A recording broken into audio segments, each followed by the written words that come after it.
Bueno, ¿se escucha bien?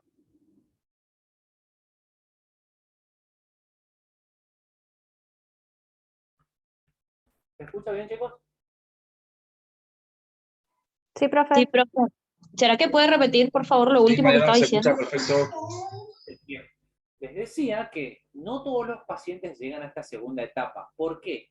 Porque muchas patologías hacen que el paciente no esté colaborador, o sea, tengan un Glasgow muy bajo.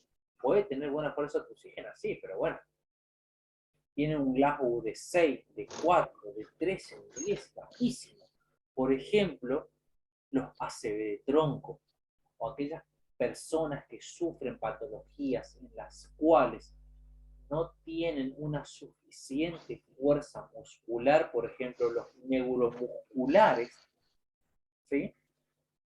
En los cuales al no tener fuerza muscular no pueden toser, no pueden defender su vía aérea, más allá que tengan un buen Glasgow, no tosen porque no tienen fuerza, no defienden su vía aérea y se corren el riesgo de broncoaspirarse. Por ende, esos pacientes permanecen con una vía aérea artificial de por vida.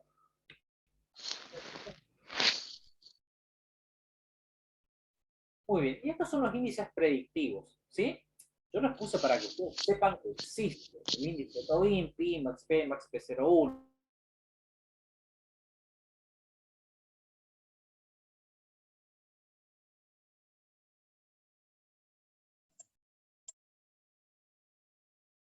Profe, no se lo escucha. Ah, Mariana, está silenciado tu audio, perdón. ¿Ahora? Ahora sí se Ahora escucha. sí. Ahí está perfecto. Bien. Les decía que estos son índices que se pueden medir y tienen un valor, ¿sí? También al caso que sepan cuánto es el valor. Sepan ustedes que existen y que me pueden sugerir que el destete puede funcionar o no. Me pueden sugerir, más no son concluyentes. Pero, ¿se acuerdan la imagen del tubo en T? ¿Sí? Ese tubo en T, cuando yo paso del modo asistido al tubo en T con oxígeno, eso se llama prueba de ventilación espontánea. Y la prueba de ventilación espontánea es aquella en la cual el paciente ventila por sus propios medios. En definitiva, la prueba de ventilación espontánea es la más significativa, es la más representativa del esfuerzo del paciente. Y estos son, basados en la evidencia, obviamente, nuevas formas de comenzar a evaluar el destete. Por ejemplo, la ecografía diafragmática, uno puede hacer en la cabecera del paciente una ecodiafragmática y ver cómo se mueve ese diafragma, ¿sí? O en la prueba de tubo en T, o en modo alternativo papisoporte. Entonces, ¿es una herramienta más? Es una herramienta más. O el CAFLIC test es una forma de evaluar si digamos, la vía aérea del paciente puede tolerar, ¿sí? Puede mantenerse permeable posterior a una extubación, ¿sí? Entonces, estas son nuevas formas que están surgiendo, de hecho, ya surgiendo, están instaladas, más aún el CAFLIC test o la ecografía diafragmática no son tan concluyentes como si lo son la prueba de ventilación espontánea. En definitiva, ponele en tubo a tu paciente, ve cómo tolera el tubo si tolera o no, decidís si extubas o no. ¿Sí? Y esto es respecto a lo que es el destete prolongado. ¿Sí? Yo le dije que el destete era siempre dificultoso prolongado. El prolongado cuando yo hacía más de 3 pruebas en un margen de más de una semana. ¿Sí? ¿Y por qué falla el paciente? O porque aumenta las cargas impuestas, por ejemplo, hace un broncoespasmo, o tiene disminuida de la capacidad de la bomba neuromuscular, no tiene fuerza en los músculos ventilatorios para mantener la ventilación en el tiempo, ¿sí? Por ende, puede pasar lo siguiente, puede tener una buena capacidad neuromuscular, el diafragma se contrae bien, ventila bien, pero hace un broncoespasmo, aumenta las cargas, corremos riesgo de fallar. puede suceder que no haya un episodio de aumento de carga, o sea, no haga broncoespasmo, pero tenga una debilidad de la bomba neuromuscular, puede pasar el destete, puede fallar el destete. Y en el peor de los casos, que tenga debilidad de la bomba y se agregue un aumento de carga. O sea, eso falla el destete sí o sí. Entonces, ¿por qué es importante esto? Porque es importante leer cómo se va comportando el paciente en las variables clínicas cuando uno lo somete a una prueba de ventilación espontánea. Si yo sé interpretar la clínica del paciente, puedo interpretar que está fallando si algo acontece. Y si interpreto eso, sé qué variable utilizar para tratar de solventar esa situación y que el paciente no falle en el destete, ¿sí? Y esta es la evidencia, ¿sí? Esta es la evidencia que surgió. Fíjense que este es un artículo en el cual se evaluaron diferentes formas. Este muchacho, Brochard, evaluó diferentes formas, un modo ventilatorio, el tubo T y el CPAP y soporte, y llegó a la conclusión de que el CPAP y soporte era lo mejor. Este otro muchacho evaluó el CMB, un modo ventilatorio, el CPAP y soporte, una sola prueba de tubo en el día y varias pruebas, y llegó a la conclusión de que varias pruebas era lo más beneficioso para el paciente. ¿Qué hacemos nosotros? Actualmente le damos la ventaja de cuando quiero retirar la ARM, le pongo en modo CPAP y soporte, como sugirió este muchacho, y cuando voy a evaluar la extubación, o sea, retirar la vía aérea artificial, lo pongo en tubo T, como sugirió este muchacho, ¿sí? Después se evaluaron qué era mejor para destetar el paciente. Esto ya es un poco más actual. Sí, o los nuevos modos, ¿sí? El VAP, el NAVA, ¿sí? O el CPAP y soporte, para ver cuál de esos modos sacaba más rápido el paciente, y demostró que ni uno era mejor que otro. Porque yo les dije, el modo va a depender de cómo ustedes lo programen. Si ustedes conocen el modo, ayudan al paciente. Si desconocen el modo, empeoran al paciente. ¿Y por qué seguimos buscando nuevos métodos alternativos? La idea es sacar paciente en forma más rápida. Sacar y sacarlo al paciente. Pero ¿qué pasa? Hay que sacar al paciente en un margen de seguridad. Por eso, en terapia intensiva, importa mucho que todo esté protocolizado. Si el paciente está así, se hace esto y se solventa con esto. Si el paciente se comporta de esta forma, se hace esto porque la evidencia sugiere que esto es lo mejor.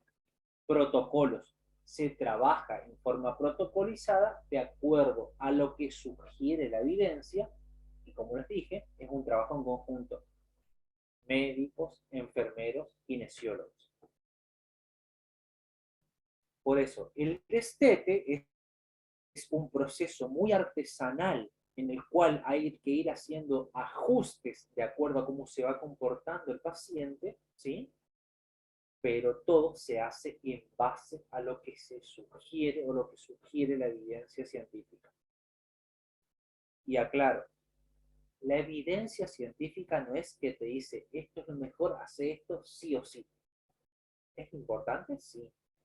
Pero la evidencia te sugiere que vos optes por esa opción porque de acuerdo a los estudios realizados, esa opción es la que presentó resultados positivos ante una situación determinada.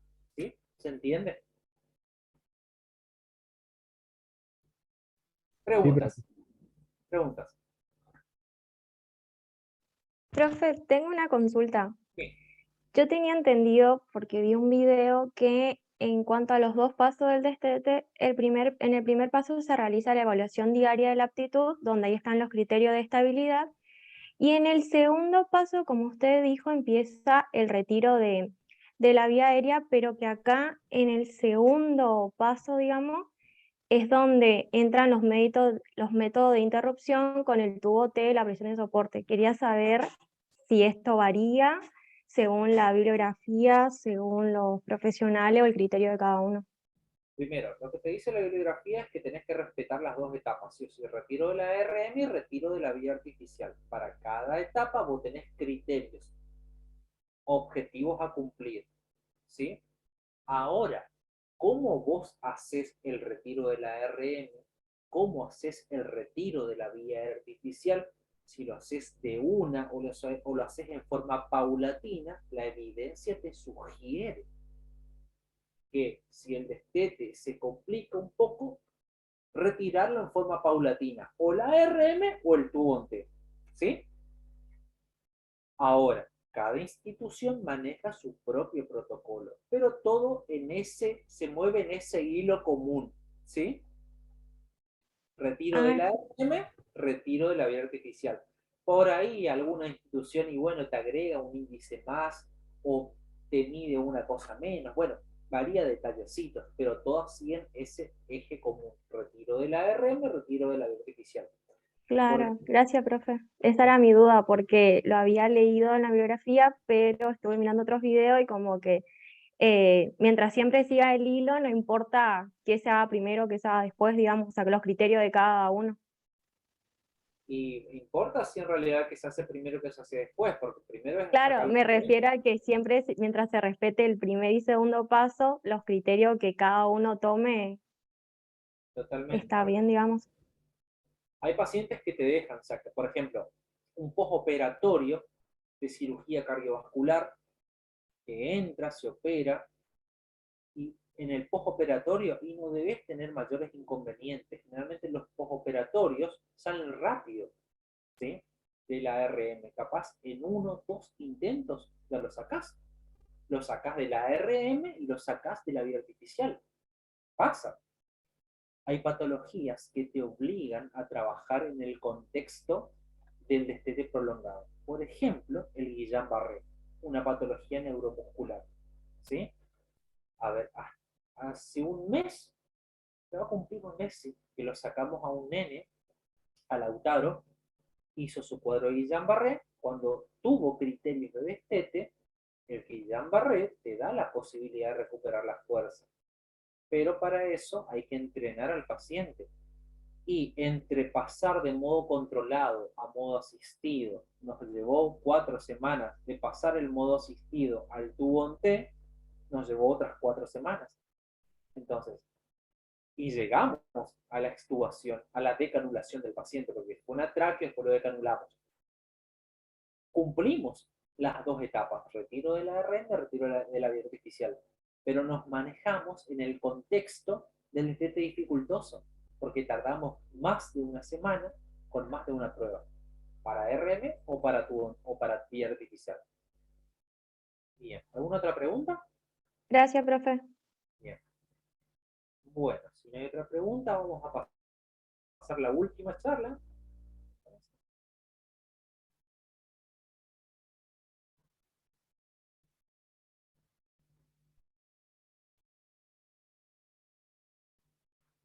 Bien, ¿se ve bien? ¿Se escucha bien? Sí, profe. Sí, profe. Ventilación no invasiva, y obviamente que esto es una técnica totalmente nuestra, que si está bien aplicada, literalmente salva vidas. Literal. O sea, hay criterios para decir, a este paciente lo ventilamos con un tubo en la garganta, a este paciente no lo vamos a meter un tubo en la garganta, pero le vamos a la VNI, la ventilación invasiva. Y si está bien aplicada, con criterio, literal, salva vidas. Obviamente que la ventilación no invasiva es obviamente aplicar presión positiva sin la necesidad de introducir una vía aérea artificial. Si yo le doy esa posibilidad al paciente, ¿sí? Le doy también la posibilidad de evitar todas aquellas complicaciones que pueden acontecer en un paciente que tiene un tubo en la garganta. Por ejemplo, la neumonía asociada al ventilador.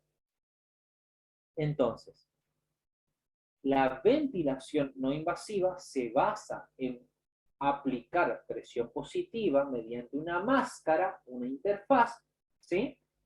sin la necesidad de intubar a un paciente. Por eso lo que define la ventilación no es el modo ventilatorio, es la interfase. Es una interfaz que no invade al paciente, que se conecta al ventilador, y el ventilador ahí lo podemos controlar controlado por volumen, por presión, si y soporte, nada, cualquier modo. Porque lo que define la BNI es la interfase, no el modo ventilatorio. Es esta interfase, una máscara conectada al ventilador, y el ventilador nosotros nos podemos manejar en diferentes modos, ¿sí? Lo que me define la BNI es la interfase, no el modo ventilatorio.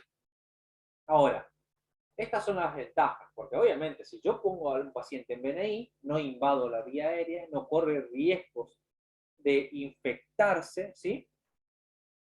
Y al tener la BNI, chicos, le doy la posibilidad no únicamente de evitar la intubación si está bien aplicada, sino también le doy la posibilidad al paciente de que esté menos tiempo en terapia intensiva, y eso es muy importante, porque terapia intensiva es un área en el cual el paciente es muy susceptible a recibir o a contraer infecciones asociadas al cuidado de la salud. Por ende, una de las ventajas es evitar justamente eso, porque no se invade la vía aérea, ¿sí? Ahora bien, estos son los criterios, ¿sí?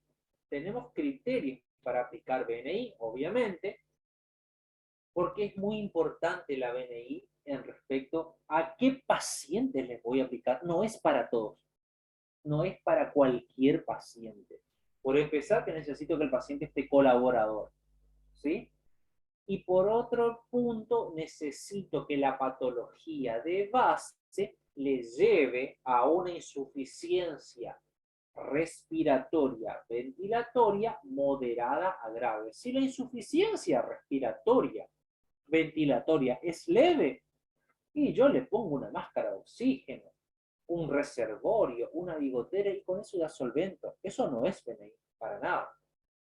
Pero si empeora el paciente, la insuficiencia peora y va a moderada a grave, le aplico BNI, y ese es el criterio para establecer la diferencia entre oxigenoterapia y ventilación no invasiva, ¿sí? Y esto es muy importante, el subgrupo específico. Por evidencia científica, la BNI tiene mucha tasa de éxito en EPOC reagudizado, edema agudo de pulmón y en pacientes inmunodeprimidos. Es tal el éxito que tiene que si me llega un EPOC reagudizado, yo le pongo BNI, seteo bien el ventilador, ese EPOC no va a un tubo orotraqueal. El paciente puede estar 2 días, 3 días en BNI y después se va a una sala común con oxigenoterapia. Si el paciente EPOC reagudizado le pongo un tubo y lo ventilo con ventilación invasiva, puede estar 2 meses en una terapia intensiva. La locura de tiempo es totalmente dañino para el paciente. Por eso, si llega un EPOC reagudizado a emergencia o un edema agudo de pulmón y yo no le hago BNI, es una iatrogenia. Está considerado iatrogenia. Ahora, estas son las contraindicaciones. Obviamente, como toda cosa, tiene indicación, contraindicación. Y obviamente que las contraindicaciones me hablan a favor de un paciente muy deteriorado.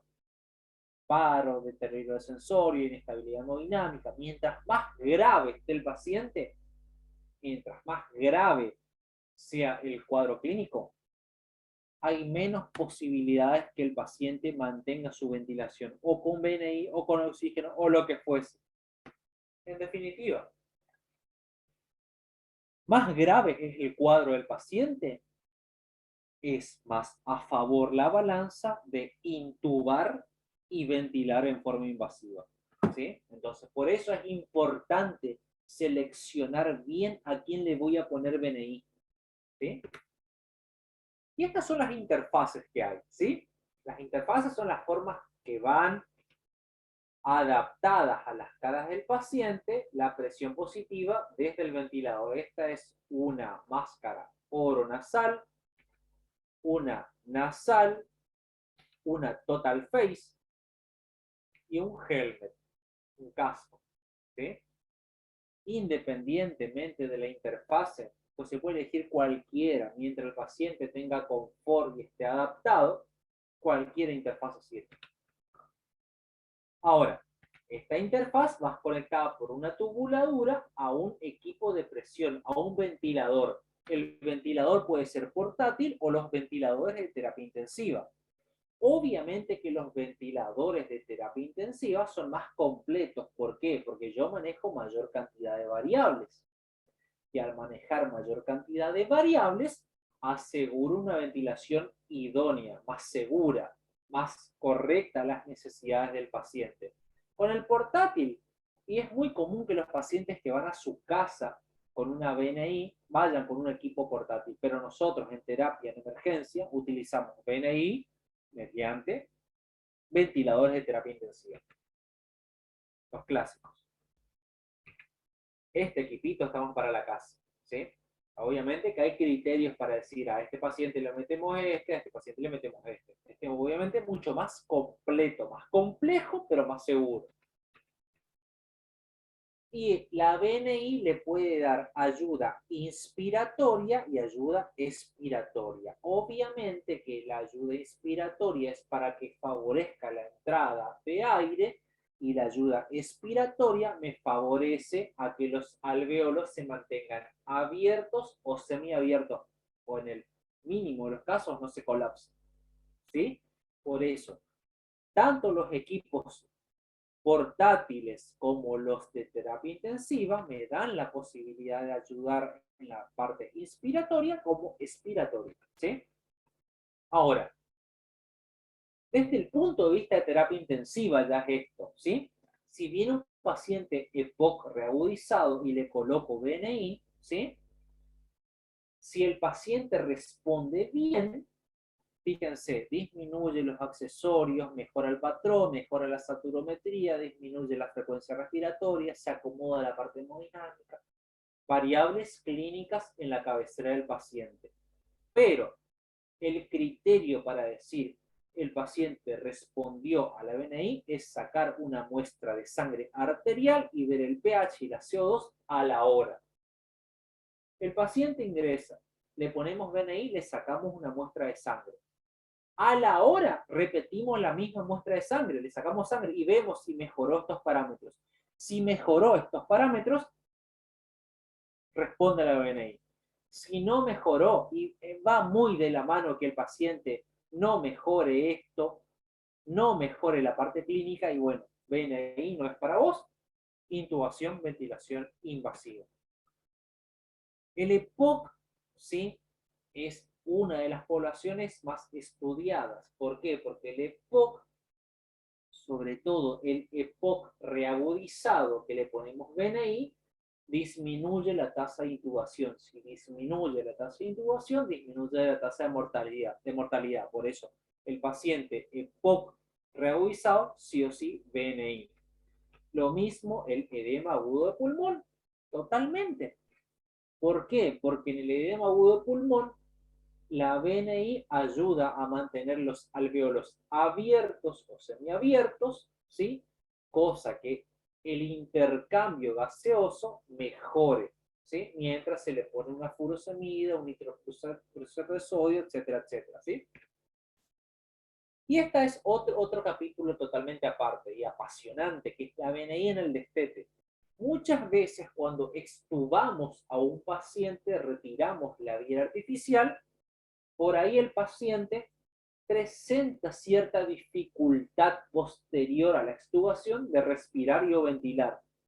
¿Cómo atacamos ese cuadro? Poniéndole una BNI. En ese caso, o para acelerar el proceso del destete, o para prevenir la falla del destete. ¿Sí? Y esto fue lo último de lo último en COVID. ¿Sí? que la BNI tuvo toda una serie de evolución en la pandemia. Obviamente que el miedo del COVID era la aerosolización, contagiarse por las gotas del paciente. Por eso, cuando empezó la pandemia, era una contraindicación absoluta. No ponga BNI, ¿por qué? Porque aerosolizás mucho el lugar, podés contagiarte, se contraindicó. Cuando evolucionamos en la pandemia, vimos que la BNI en esos pacientes que llegaban con COVID en un cuadro de distrés moderado, le poníamos BNI con, obviamente, los cuidados para evitar contagiarse, y esa BNI ayudaba a que el paciente no se intube ni se ventile. El COVID que se intubó y se ventiló tenía altas chances de morir. Al ponerle BNI y evitar esa intubación, salvamos una cantidad de pacientes. Por eso, fue todo una evolución en el tiempo que tuvo la BNI en el transcurso de la pandemia, en las cuales aprendimos en qué momento usar la BNI y cómo usarla para evitar el contagio, pero salvando la vida del paciente, ¿sí? Aún así, hubo pacientes que pudimos salvarlos, o hubo pacientes que no respondieron a la BNI, o se intubaron, se ventilaron, por otro desenlace. Bueno, niños, preguntas.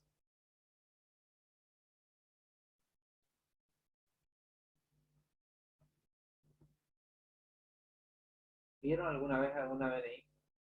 ¿Algún paciente BNI?